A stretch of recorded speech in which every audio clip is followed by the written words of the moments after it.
Good evening. Phil Lindeman with your Krystal 93 News from Luna Lending. Well, this is definitely one of the bigger ones that I've seen. That was Jake with Apex Rockfall Mitigation of Grand Junction.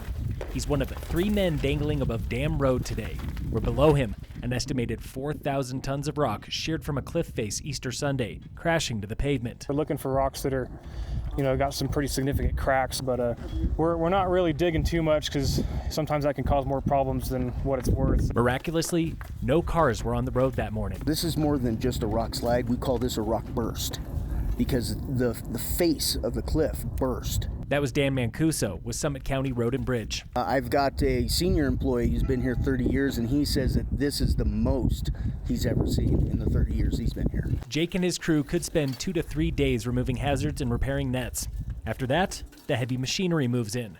Brent Spahn, a former CDOT employee, who's now the County Public Works Director. Right now, we're estimating possibly 200 truckloads, dump truckloads of rock. Fortunately, we're getting support from the local towns around here. Dillon, Silverthorne, Frisco have all offered some trucks. But even with all that help, it could be another 2 weeks before Dam Road reopens. We want to get this opened just as much as everyone else does because we use this road too. See Jake and his crew in action now on the Krystal 93 Facebook page. The chief of police in Blue River is applauding CDOT for slashing the speed limit on Highway 9 between Breck and Hoosier Pass. The max speed will soon be 45 miles per hour. Says Police Chief David Close, "We are attempting to decrease the number and severity of crashes. In just 2 years, 1 person has died and at least 10 hospitalized from 29 crashes damaging 41 vehicles. Speed signs will be changing in coming months. Enforcement starts after that." This week on the State of Summit, we are talking with the winners and the losers from yesterday's town elections in Breckenridge and Blue River.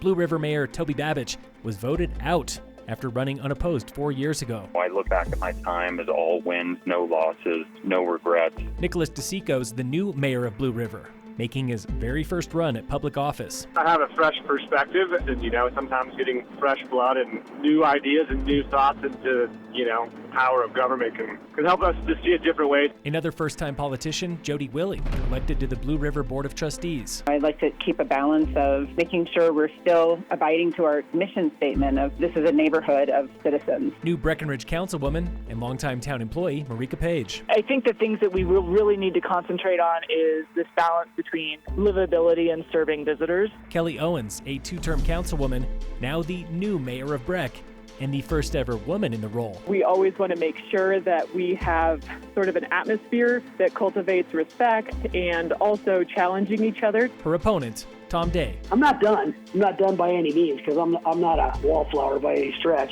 Tune in again next week for the State of Summit on Krystal 93.